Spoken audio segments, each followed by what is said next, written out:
RMN Listen Ring Anodan Basket Edition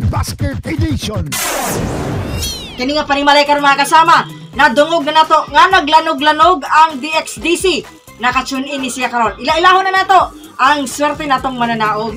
Ano sa pangalan nimo te? Arlene Puente. Sulayan mo tebe ang imuhang knowledge no gamay sa atong mga programa sa DXDC. Unsang orasa ang Kuskus Batikos Morning Edition anchored by Radyoman Irin Lumusbog. 4 to 6 a.m. Sure na natin, di na mausap imong tubag? Yes, ma'am.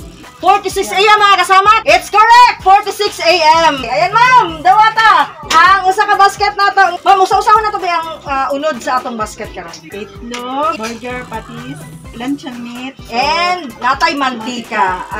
Unsa ba nindot ka putahe ani karon? Pwede hard-boiled egg. hard-boiled egg, natay pwede nato na iprito no, ang ato ang ham. Daghang salamat sa RMN DXDC Davao.